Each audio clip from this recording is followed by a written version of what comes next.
Hello, আসসালামু আলাইকুম everyone. Life thoughts of সাথীতে আপনাদের সবাইকে স্বাগতম। আজকে শেয়ার করব আমার সিলেটের ছোট্ট একটা অভিজ্ঞতা দিয়ে। আমি এই বছরে সিলেটে গিয়েছিলাম এবং যাওয়ার জার্নিটা ছিল খুবই আনপ্ল্যান্ড। টোটালি কোনো প্ল্যান করা ছিল না। হঠাৎ করেই ভাবলাম যে একটা ট্যুর দেওয়া দরকার।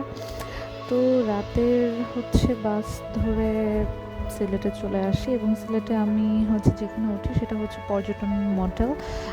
এটা সিলেটে অবস্থিত এবং সিলেটের বেশ খানিকটা ভেতরের দিকে। আমি যখন সিলেটে পৌঁছাই তখন বেশ রাত এবং রাতের বেলা আসলে ওই সাইডটাতে কারেন্ট ছিল না, তো রাতের ভিডিও তেমন একটা করা হয়নি। এটা পরের দিন সকালবেলার ভিডিও। পরের দিন প্রচণ্ড বৃষ্টি ছিল আর রাত থেকেই, তো আসলে মোটেলে থাকা ছাড়া কিছু করার ছিল না। এরপর ছাতা নিয়ে আসলে আড়ংয়ে যাওয়া। আড়ংয়ের ভেতর বেশ কিছু বনেদিয়ান গাছগুলো ছিল এবং তারপর সিলেট চা বাগান ঘুরে দেখা একটা সিএনজি নিয়ে। আসলে চা বাগানে নামার ইচ্ছে ছিল, কিন্তু যেহেতু বৃষ্টি ছিল প্রচণ্ড তাই আর নামিনি। এরপর আবার মোটেলে ব্যাক করে মোটেলের ভেতরটাও অনেক সুন্দর ছিল। বেশ কিছু জায়গা ঘুরে দেখার মতো ছিল, যদিও মোটেলের অনেক পর্যবেক্ষণ করা দরকার এখন। এরপর আবারও আমরা সিলেটের রাস্তা ধরে জাফলংয়ে যাওয়ার চেষ্টা করি, কিন্তু তখন প্রচণ্ড বন্যা ছিল যেহেতু, তো চারপাশ দেখতেই পারতেছেন যে অনেক পানি। এর মধ্যে যতটুকু সম্ভব আমি সিএনজি মধ্য করে দিয়ে যাওয়া, এনজয় করা, বৃষ্টিটাকে উপভোগ করা, তাই ওই রকম আসলে ভিডিওগুলো ধরা হয়নি। এছাড়া যতটুকু জার্নি জাফলংয়ে যাওয়া, ওখানেও প্রচণ্ড পানি ছিল। ওখানে গিয়ে সময় করতে পারিনি যে আমরা জাফলংয়ের সেই পাথরগুলো দেখবো বা ভোলাগঞ্জের দিকে যাব। আর সিলেটের ওয়েদার অবশ্যই সবসময় প্রচণ্ড ঠান্ডা থাকে এবং সবসময় প্রায় বৃষ্টি হয়, তাই সবসময় ছাতা নিয়ে যাওয়া ভালো।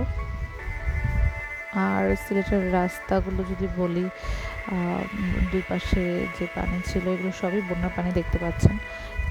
এবং ওই সময়টা আমি আসলে সিলেটে জানতাম না যে বন্যা হচ্ছে, এত বন্যা হচ্ছে তখন আমি জানতাম না। তো যাই হোক, তারপর সিলেটে যাওয়া এবং বেশ ভালো মুহূর্ত কাটানো।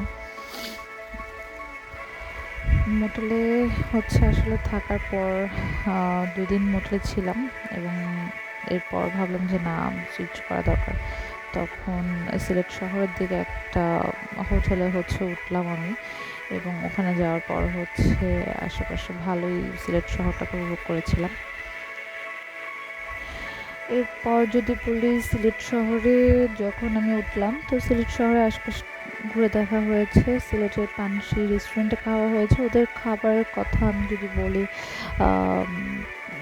10/10, কারণ ওদের খাবার এত মজা। আমি আসলে সেই ভিডিওটা আরেকদিন দিব, আমি পানসিতে যখন গিয়েছিলাম। তো ওভারঅল সিলেট শহরে ঘুরে দেখা, সিলেটের কেএফসি, আড়ং, ইন্ডালজ, এছাড়া সিলেট শহরের পাশেও যেই ক্যাফেগুলো আছে অল ওভার সবগুলোতেই ঘুরেছি মোটামুটি। এছাড়াও সিলেটের রাতের কথা যদি বলি, রাতের বেলা আমি মাজারে গিয়েছিলাম, মাজার ঘুরে দেখা হয়েছিল।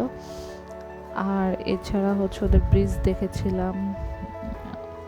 একদম শর্ট টাইম ছিল, কারণ আমার হাতে খুব বেশি সময় ছিল না, যেহেতু আমার এটা প্ল্যান করা ছিল না। তাছাড়া অফিস ফাঁকি দিয়ে সিলেট ঘুরতে যাওয়া।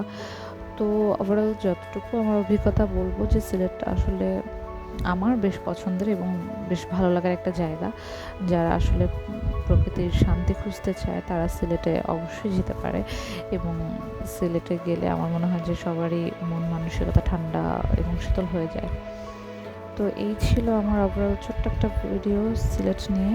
পরবর্তীতে আবার কোনো ভিডিও নিয়ে আসবো ইনশাল্লাহ। সে পর্যন্ত সকলে দোয়া করবেন এবং অবশ্যই ভালো থাকবেন। আসসালামু আলাইকুম সবাইকে।